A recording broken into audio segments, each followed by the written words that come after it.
It was always the Jags. It's always the Jags. It's always the Jags. Always the Jags. Welcome into Always the Jags. This is your number one podcast, number one to hop on to talk about all things Jacksonville Jaguars, all things NFL, all things fantasy football.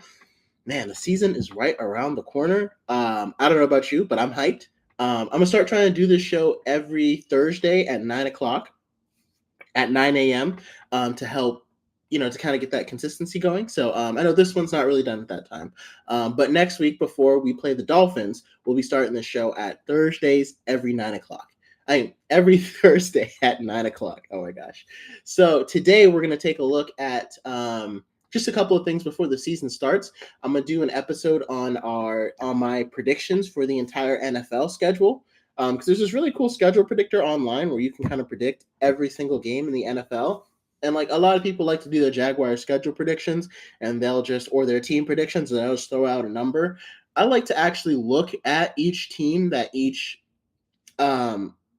schedule that each team is going to have, because a team might look like, an 11-6 team or a 10-7 team. Their schedule might actually be super difficult. Or a team might look like a 12-5 team or a 13-4 team, and that's because their schedule is super easy. So we're going to take a look at it. So today I'm going to do my NFL predictions, and then I'm going to do my predictions for the Jacksonville Jaguars, what record I think they're going to have. So these are my official predictions for the 2024 NFL season for each team. So first, for the AFC, number one seed in the AFC, I have the Chiefs. Last year, the year they traded away Tyreek Hill, I thought that they weren't even going to make the playoffs. And then all they did was win the Super Bowl. And then they did it again. So it's like at this point, if you think the Chiefs are anything other than the top team in the league, I don't know what to tell you. They're going to go 12-5. They're going to lose some games, have them losing to some divisional games.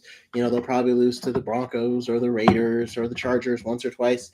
But overall, it's going to be a very strong season for the Chiefs. They're going to go 12-5 and be the number one seed in the AFC again. Now I have the Ravens at 12-5 as the number two seed in the AFC. There's a good chance that if the Ravens beat the Chiefs on Thursday night, then obviously this flops. Right now, I think I have the Chiefs winning.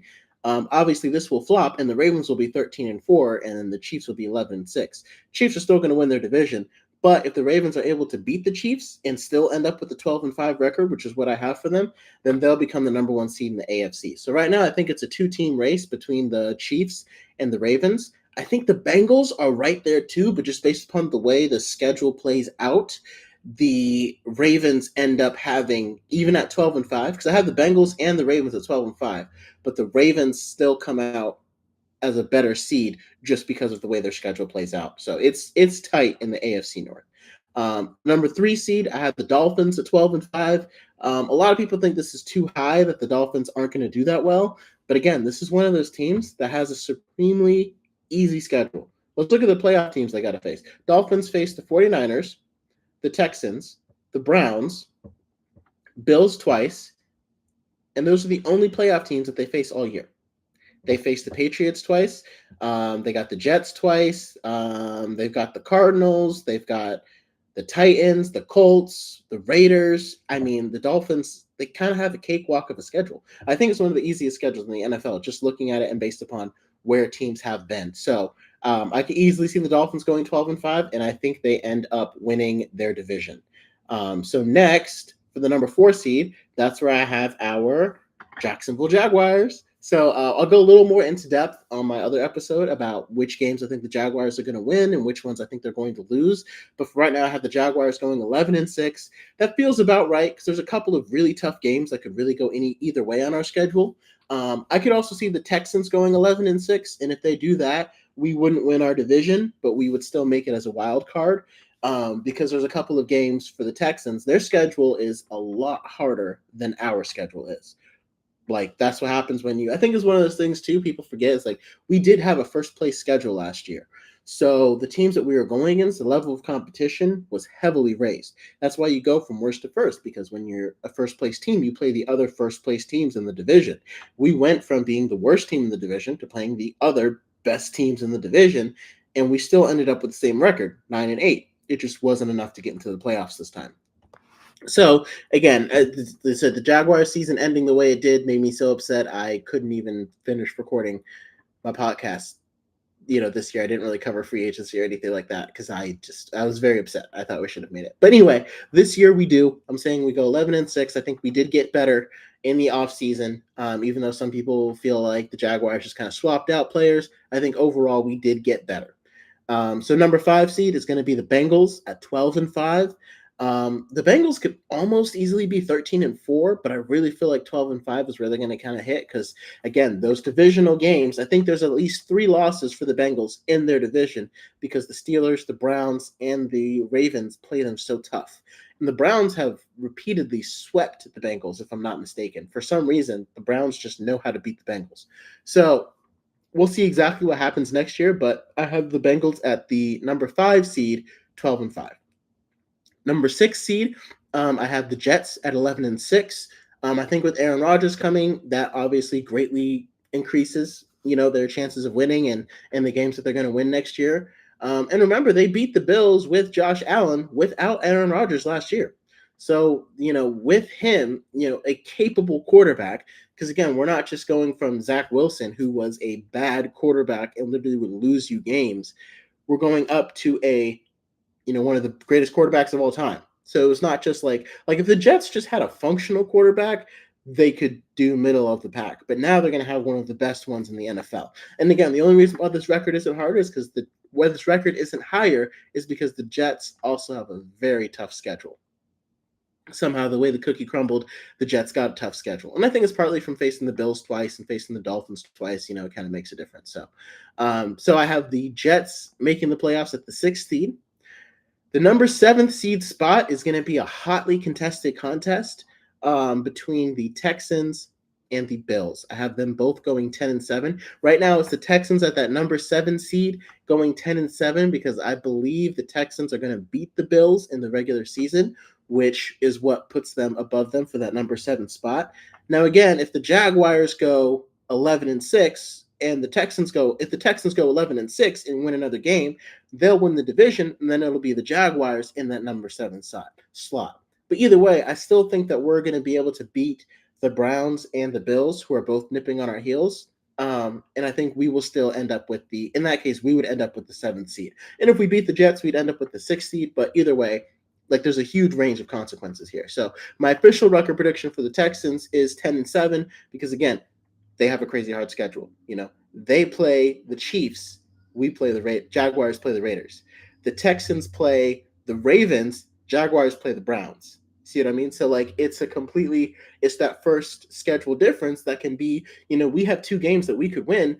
Do you see the Texans beating the Chiefs and the Ravens right now? They're close, but there's the Raiders and the Browns. So that's why I have the Texans at 7th seed going 10-7. Still making the playoffs, though. Still, Texans will be very dangerous if they get into the playoffs. So number 8, I have the Bills going 10-7, and they end up missing the playoffs. It's crazy because there's going to be 3 teams in the AFC that miss the playoffs with a winning record, and I think that's just a sign of how stacked the AFC is compared to the NFC. And it's just based upon the fact that it's going to be a slugfest in this division this year. I don't necessarily think that the Bills aren't good enough to make the playoffs. But when you lose your top 2 receivers, you're kind of throwing everything on a rookie and a bunch of kind of hodgepodge of guys. And Josh Allen is a great quarterback, one of the best quarterbacks in the league, but you can only do so much. You know what I mean? You got to have other things around you. Matt Milano just got hurt, which is a terrible news for Bills Mafia. So I don't think it's going to be a bad season. I mean, anybody that has a season where they go 10-7 should be happy. It's just the way it crumbles where they end up missing the playoffs. Now, if the Bills beat the Texans, I will be very happy, and they will, obviously make the playoffs as that 7th seed. But I just think the Texans are stronger right now, and so that's kind of where the Bills end up missing out in the playoffs at 10-7. The number 9 seed, we have the Browns at 9-8. That's my prediction for them. I think again, it's a winning season. It's just with the Browns, it's all kind of about Deshaun Watson. Like, how is he going to play? What kind of quarterback is he going to be? No one really knows because he's been so off for so long, and all the controversy surrounding him. So the Browns, I think, are going to have the weirdest season. They're going to beat some really good teams and then lose to some other teams. So I feel like this is right in the range of possibilities for 9-8. That defense is incredible, and I think it's going to continue being incredible. But at the same time, it does kind of feel very top heavy, and their offensive line has had a lot of injuries, a lot of really bad injuries. Like they're the kind of team that needs to make a move, but they also don't have any cap space to make a move. So they kind of got to give up somebody if they want to fix their offensive line. So if the reason the Browns don't make the playoffs, my prediction is the reason why the Browns will not end up making the playoffs this year is solely that the offensive line, because it's hurt, it's banged up, and it's not doing so well. At least that's all the reports that I've been hearing. So my official prediction for the Browns is 9-8. For the Steelers, I have them also going 9-8. I really don't want to bet against. I feel like my gut says the Steelers are going to go 8-9. Like, Russell Wilson doesn't inspire a whole lot of confidence. I think Justin Fields is a better quarterback, honestly. I think maybe if the Steelers had traded for Brandon Ayuk, I'd feel much better about the 9-8. But you look at their receiver core, they got rid of Deontay Johnson, and it's just George Pickens. I'm sure like another guy will come up because the Steelers are always good at picking receivers and then watching them just, go insane. Like, Steelers have like some of the best history of drafting receivers. Just Antonio Brown, Juju Smith-Schuster, Deontay Johnson, George Pickens, and Chase Claypool. While he was with the Steelers, he was good. So I don't think they're really worried about their receiver room and everything else on their team. It's Mike Tomlin team. It's going to be very solid. I just couldn't pick them to go 8-9 because of Mike Tomlin. I think there's one more win they're going to eke out. Just like but they will not make the playoffs this year. They're going to be the 10th seed at 9-8, winning record, but no playoff berth. So next on our 11th seed, we have the Tennessee Titans. Tennessee Titans, I have going 7-10.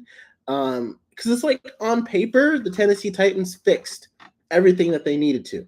They added another top flight receiver to complement DeAndre Hopkins. They completely revamped their secondary, which was their weakness for a long time because they always had a strong defensive line, but you could always throw on them because they had no cornerbacks. And now they brought in Snead and Chidobe Awuzie. So on paper, the Titans look really ferocious. They look like they could do a whole lot. It just kind of all rests on the shoulders of the, again, offensive line and Will Levis. Because in this league right now, I think there is a dearth of offensive line players and offensive line play. And a lot of teams, like, they're able to fix up their skill positions, but that O-line is really hard to get right. And right now, I think the Titans, their O-line is very shaky. I think it's good in the run game. Missing Derrick Henry is also going to make a big difference. I mean, Tajay Spears and Tony Pollard will make an effective duo, but missing Derrick Henry, it's going to be a lot more on the offensive line to clear those holes, to blow up those lanes, because you're not going to have Derrick Henry bulldozing guys. So that's why I have them at 7-10. I think it's a growth season for Will Levis. I don't know if the Titans feel like that'll be enough from Will Levis to really cement him as their future. It's kind of up to them, but right now I have the Titans going 7-10.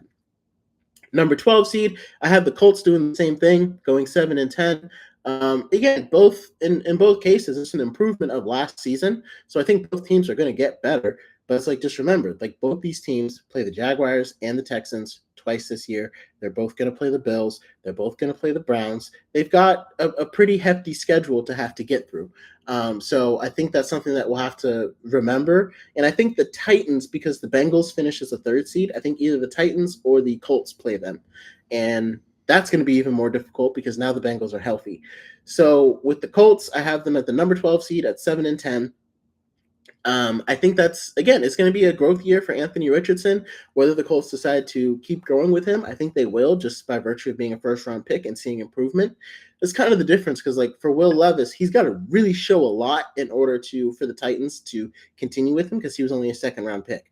But for Anthony Richardson, as long as he shows improvement and growth, the Colts are going to stick with him because they invested a number 4 overall pick in him. And I think there will be a lot of growth. I mean, the Colts didn't add much this offseason to their team. They just kind of stuck with keeping their own guys.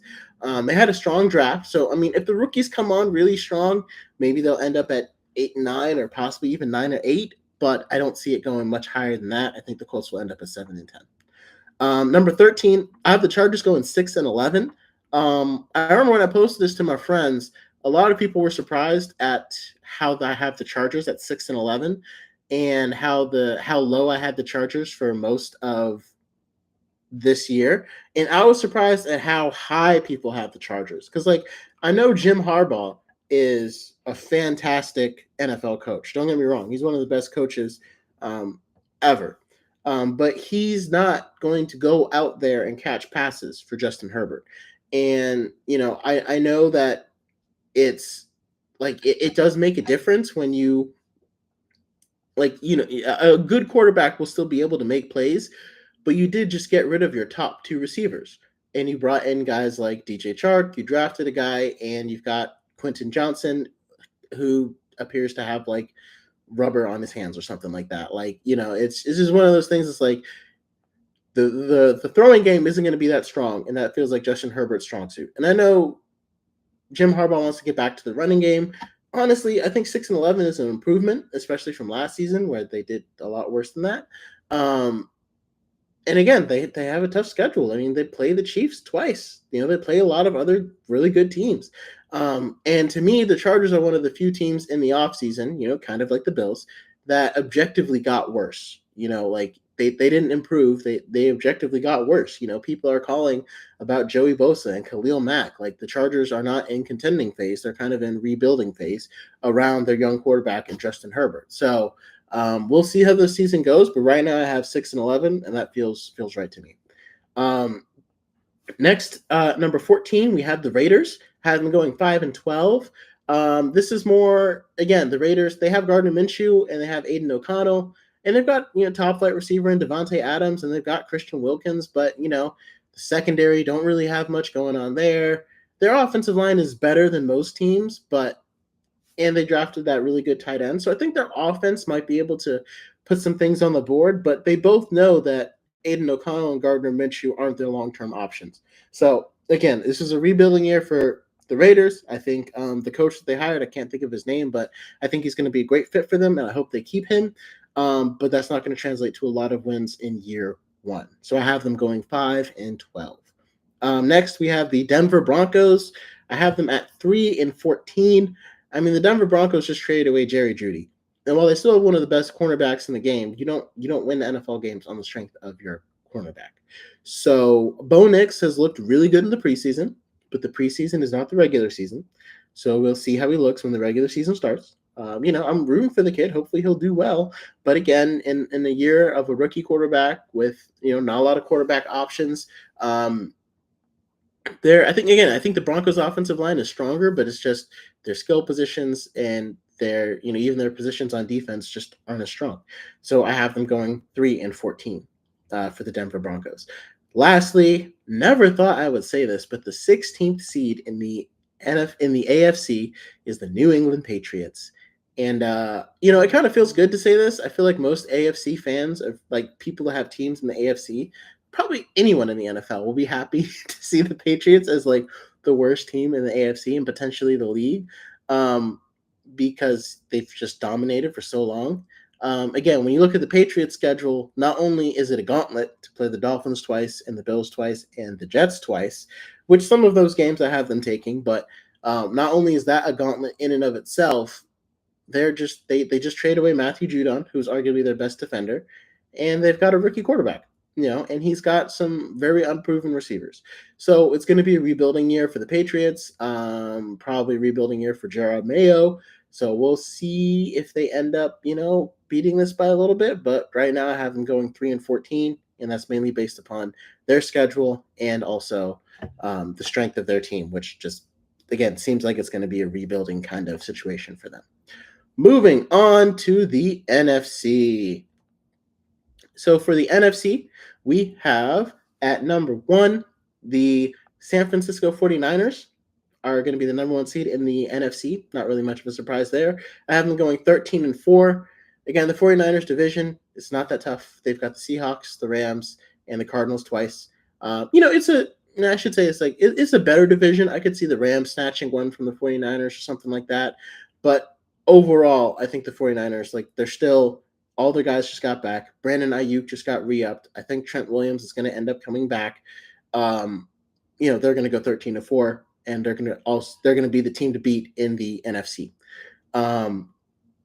The Eagles are going to go 12-5 as the number 2 seed in the NFC. I think they're going to bounce back from kind of a crappy year last year where they, it's funny because they got to the playoffs, but just them getting manhandled by the Buccaneers in the playoffs translated into a bad season for them, which is a very good standard to have. If your team's bad season is you making the playoffs and getting beat, that's a good standard to have because obviously, especially coming off of a Super Bowl appearance, but obviously the standard is set very high, right? So I have the Eagles going 12-5. I think they re-upped a lot of their guys, and I think they'll be able, especially those rookies in that secondary, they'll be able to bounce back in a way that will show that they belong there at the top of the NFC, at the number 2 seed at least. Number 3, I have the Lions also going 12-5. The Lions were really hot at the beginning of the year. And then kind of down the stretch, Thanksgiving, they almost cooled off a little bit. They lost a couple of games that we weren't expecting them to, to the Packers and to the Bears. And then the Bears and the Packers only got better this year. So I still have the Lions going 12-5 and being the 3rd seed in the NFC. A lot of people are saying the number 1 seed in the NFC. I don't see that just yet. I think they're going to end up as a 3rd seed, but it doesn't mean that they can't, potentially go all the way to the Super Bowl. I just have them going 12-5 because their divisional games are going to be quite tough. And again, they got that number 1 schedule. They're going to have to play the Eagles and the 49ers. So there's going to be some tough games for them to get through, but I do ultimately think that they go 12-5. That includes a win over the Jaguars, unfortunately. Number 4, we have the Buccaneers. I have them going 10-7. The Buccaneers, they kind of stayed the course, I feel like, in the offseason. Didn't really make any big moves other than bringing back Baker Mayfield and kind of kept everybody that they had. The one thing that's really worrisome is Carlton Davis got traded to the Lions, and they didn't really draft or bring anybody to replace him. So they kind of got a wild card, in their secondary. And I feel like that it's not necessarily going to make them that much worse, but again, it won't necessarily make them better. So while they made the playoffs last year at 9-8, I have a feeling they'll make the playoffs again, but this time at 10-7. So a little bit better, but just not amazing. And so they'll end up being the 4th seed in the NFC. Number 5, the 5th seed, our first wild card. I have the Cowboys actually at 10-7. Now this one kind of surprised me because I was expecting the Cowboys to have a lot better record for them. But the Cowboys have a very, very tough schedule. Again, playing the Eagles twice. They got the Ravens on there. They've got the Texans on there. They've got the Lions on there. They've got the 49ers on there. So they've got some really top flight teams that they're going to have to go against. So I think there's a good chance the Cowboys could beat this prediction of 10-7. I could see them going all the way to 12-5. The way that when I was picking games, I was like, oh, wow, they've got a really tough schedule. Because, I think the Ravens would beat the Cowboys right now. I think the 49ers, a lot of those teams I mentioned, that's kind of your 7 losses right there. So still a chance to make the playoffs. And I think especially since the Cowboys got manhandled by the Packers in the playoffs last season, it's kind of, are the Cowboys really this powerhouse? Because somehow the Packers were able to completely dismantle them. So I have the Cowboys going 10-7. For the Green Bay Packers, same thing. I have them going 10-7 as the 6th seed. I think the Green Bay Packers are probably going to be the most dangerous team in the NFC. And I think they have the best chance of blowing my prediction out of the water and going 12-5 or maybe even 13-4. For a lot of people, the Packers have become a Super Bowl pick just because of the way Jordan Love's play has completely ascended. The only thing I will give you is so the Green Bay Packers, ironically, are the Jacksonville Jaguars story of 2023. They were in 2023 what we were in 2022. Made the playoffs at the very end. First half of the season had some kind of iffy quarterback play because Trevor Lawrence wasn't playing his best. Jordan Love wasn't playing his best. And then second half of the season somehow took off. Trevor Lawrence again took off with a bunch of no-name receivers and was able to make it all the way into the playoffs, had a stunning playoff victory. Jaguars came back from 27-0 to beat the Chargers. Packers completely dismantled the Cowboys and then went on and lost at the next round of the playoffs. So it's a very similar story. And so based upon the way like everyone thought the Jaguars were going to kind of take the next step, and then it didn't really happen with injuries and things like that and facing a tougher schedule, I think that could kind of be the reality you see here with the Packers. Now, because the Packers, the beautiful thing for the Packers is like because they still have that second place schedule, they won't have to face that many tougher teams. So it might be easier for them to even ascend higher and potentially even win the division. But I just think it's funny how many similarities there are between that story of the Jaguars and the Packers. So like the Packers were kind of the Cinderella team of last year after the Jaguars became the Cinderella team. And like the same thing, first half, iffy quarterback play, and then suddenly took off beating teams that you had no business beating, and including one of those was us beating the Cowboys. So all in all, I have the Packers going 10-7 with a very good chance to beat that by the end of the year. Number 7, the last seed in the playoffs, I have the Falcons going 10-7. Kirk Cousins makes a big difference, and again, I really wanted to say 11-6, but just in that NFC, it's a little crowded and it's a little tough for the Falcons. And I think there are some games like the Falcons play the Chiefs. They play they got to go against the Eagles. They got to face the Saints twice a year. So there's a chance that the Falcons could, prove this wrong and go. They feel more like an 11-6 team, honestly, to me. And I think they might end up winning the division over the Buccaneers. There's just a couple of games in there I had them dropping just because of the way everything played out. But like I said, 10-7, maybe 11-6 feels about right for the Falcons. New quarterback. I think if they had, drafted like Dallas Turner instead of Michael Penix Jr., which again, a lot of Falcons fans are saying was a good idea. Hey, I'm not knocking it. But if you had drafted him and then traded for Matthew Judon, I'd be talking about the Falcons like they were going to go 12-5 because that's what every team like dreams to have. Experienced pass rusher on one side, rookie pass rusher with a whole bunch of upside on the other side. That is the dynamic tandem that every team wants to have. And so, had the Falcons done that, I think I probably would have put them higher. But, they took Michael Penix Jr., which no problem, building for the future. So I think Kirk Cousins gets them into the playoffs at either 10-7, could be 11-6. For 8 and 9, for number 8, I have the Los Angeles Rams going 9-8. I'm not sure. Matthew Stafford appears to be kind of hurt. I'm not exactly sure the story on that. So like if he misses time, this could easily drop to 7 wins, 8 or 7 wins, because I don't think their backup quarterback situation is good enough to where they can overcome the loss of Matthew Stafford.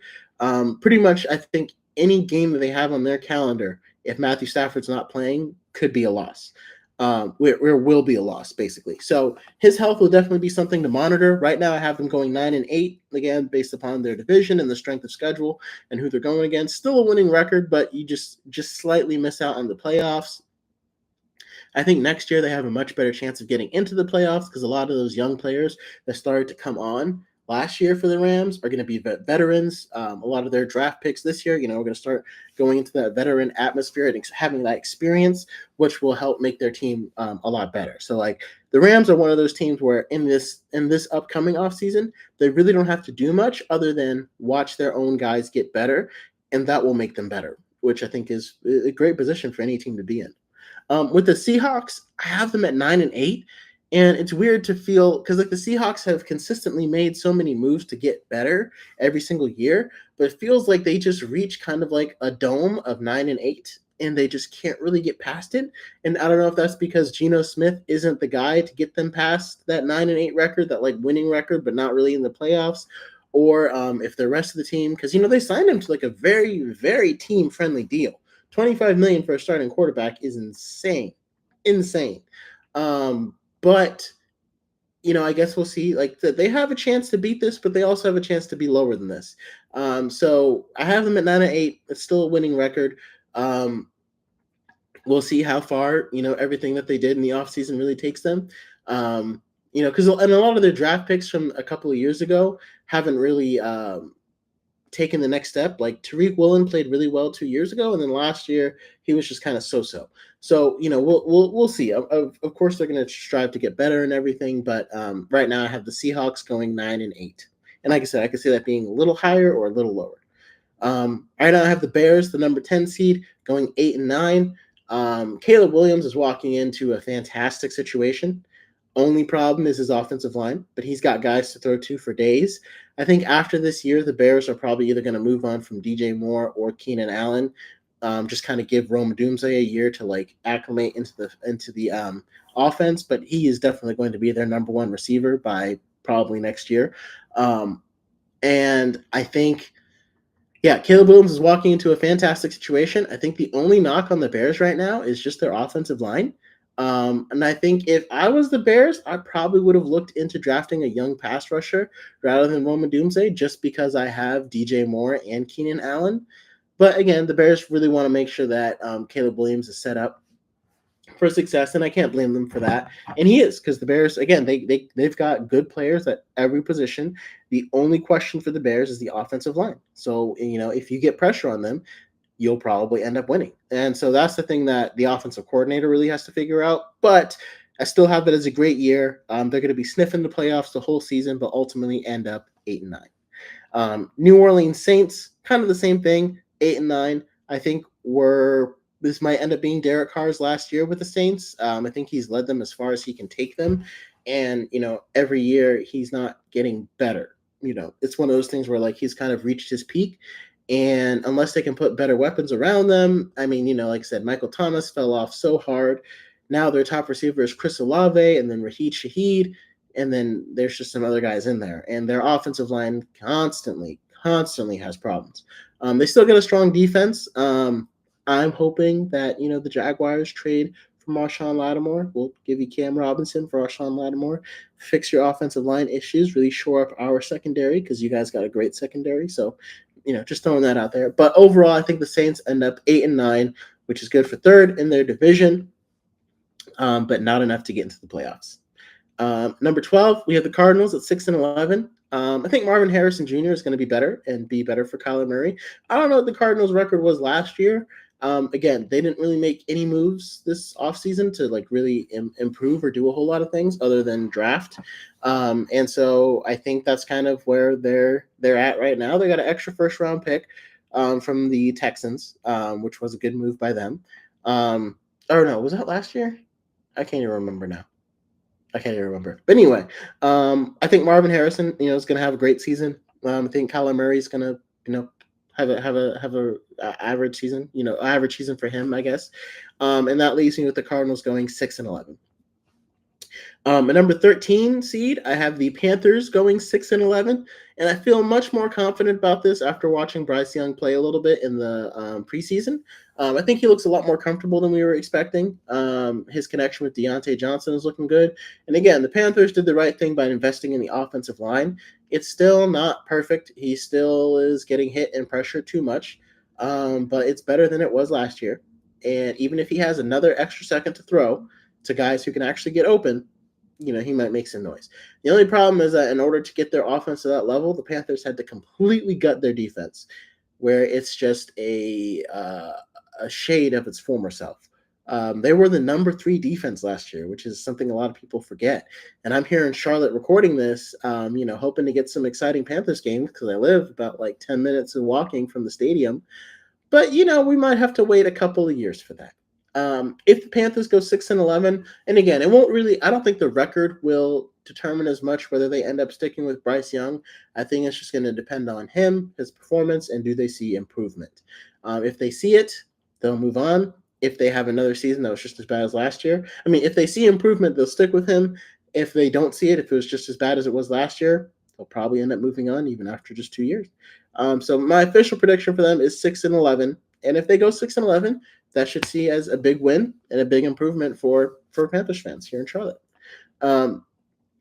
Next, at number 14 seed, I have the Vikings going 4-13. A lot of this is partially because of Sam Darnold, of J.J. McCarthy going down, but also Jordan Addison is out indefinitely. And so, you can throw to Justin Jefferson, obviously, playmaking wide receiver, and you still got T.J. Hawkinson, but that severely limits the weapons on the Vikings roster. And I think J.J. McCarthy, again, he has that upside to where he I probably wouldn't change the record this much. Maybe it would be like 6-11 or something like that. But JJ McCarthy, you could probably see him continually get better, and some of those losses will start turning into wins as he gets used to the NFL. With Sam Darnold, as soon as you put him out there, you know exactly what you're getting. Maybe he'll make a nice story for himself, bounce around the league like Ryan Fitzpatrick. But for right now, I have him going 4-12 in what ends up being a rebuild year, even though they drafted JJ McCarthy. And he's in a good situation. But again, with Addison out for a little bit too, that really hurts because your weapons are severely injured. At 15, I had the Washington Commanders going 3-14. They made some very average signings in the offseason. Like pretty much every signing they made was like average, just to put their quarterback, who I can't think of his name now either, their rookie quarterback into a situation. Oh, Jaden Daniels, just so they could put their rookie quarterback into a situation that's like functional, not necessarily like really good. So I think it'll take some time for this Commanders team, especially after they kind of cratered hard last year. So I think they end up going 3-14. Jaden Daniels going to get his lumps as a rookie. As long as the Commanders keep him from getting injured, I mean, he'll probably learn a lot this year, but I got them going 3-14. New York Giants, unfortunately, also have them going 3-14.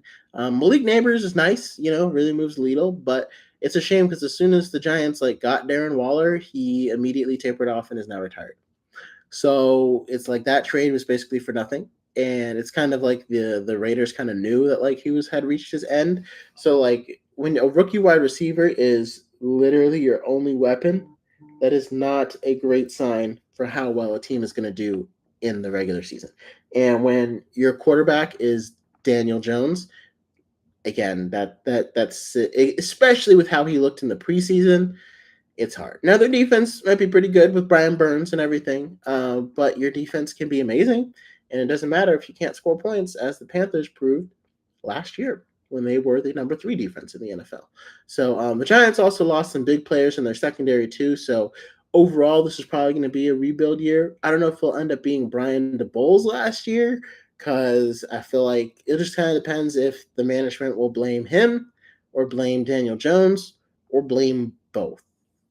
But again, he kind of made Daniel Jones as good as he's going to get. And that's how do you put that on him? You know what I mean? But either way, I have the Giants going 3-14. So those are my record predictions for the entire NFL for each team.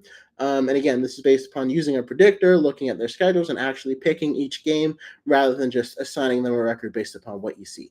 So yeah, let me know your thoughts. Do you think some of the teams are going to be higher, some are going to be lower? And of course, stay tuned for when I do my Jaguars game picks on each team that we are going to win or lose against.